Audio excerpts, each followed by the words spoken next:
വചനമൊഴി May 27. വചനഭാഗം റോമ 8:31-39, മർക്കോസിന്റെ സുവിശേഷം 3:13-19. ഇന്ന് സുവിശേഷത്തിൽ നിന്ന് ശ്രവിക്കുന്നത് ഈശോ തൻ്റെ ശിഷ്യന്മാരെ വിളിക്കുന്ന രംഗമാണ്. ഈശോ മലയിലേക്ക് കയറി തനിക്കിഷ്ടമുള്ളവരെ അടുത്തേക്ക് വിളിച്ചു. ക്രിസ്തീയ ശിഷ്യത്വത്തിനുള്ള മാനദണ്ഡം അവിടുത്തെ സ്നേഹം ഒന്നു മാത്രമാണ്. മാനുഷികമായ എന്തെങ്കിലും കഴിവോ മറ്റ് നേട്ടങ്ങളോ അല്ല, മറിച്ച് മിശിഹായുടെ സ്നേഹം ഒന്നു മാത്രം. മിശിഹായുടെ ശിഷ്യനായിരിക്കുക എന്നതിൻ്റെ അന്തസത്ത അവിടുത്തെ സ്നേഹത്തിലായിരിക്കുക എന്നതാണ്.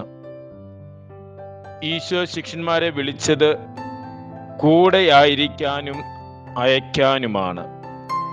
കൂടെയായിരിക്കുക എന്നാൽ അവിടുത്തെ സ്നേഹത്തിൽ വസിക്കുക, അയക്കുന്നത് സുവിശേഷം പ്രസംഗിക്കുന്നതിനു വേണ്ടിയാണ്. താൻ അനുഭവിച്ച മിശിഹായെ പ്രഘോഷിക്കുന്നതിനാണ് അയക്കപ്പെടുന്നത്. മിശിഹായോട് കൂടെയായിരിക്കുന്നതിലൂടെയും സുവിശേഷം പ്രഘോഷിക്കുന്നതിലൂടെയും തിന്മയുടെ ശക്തിയെ, പിശാചിനെ ബഹിഷ്കരിക്കാൻ സാധിക്കും. മിശിഹായോടുള്ള കൂട്ടായ്മ എന്നാൽ സ്നേഹത്തിൽ വസിക്കുക എന്നാണ്. ഒരു ദുഷ്ടശക്തിക്കും അതിൽ നിന്ന് നമ്മെ അകറ്റാൻ പറ്റുകയില്ല എന്ന് പൗലോസ്ലീഹ തൻ്റെ ലേഖനത്തിലൂടെ പ്രബോധിപ്പിക്കുന്നു. ഈശോ മിശിഹായിലുള്ള സ്നേഹത്തിൽ നിന്ന് ആർക്ക് എന്നെ വേർപെടുത്താൻ സാധിക്കും? ക്ലേശമോ, ദുരിതമോ, പീഡനമോ, പട്ടിണിയോ, നഗ്നതയോ, വാളോ?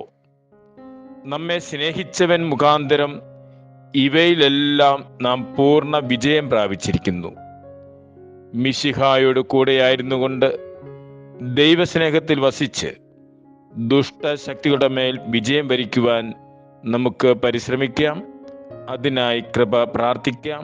മിശിഹ നമ്മെ അനുഗ്രഹിക്കട്ടെ. ഈശോയിൽ സ്നേഹപൂർവം, കുറ്റ്യാനിക്കൽ സെബാസ്റ്റ്യൻ.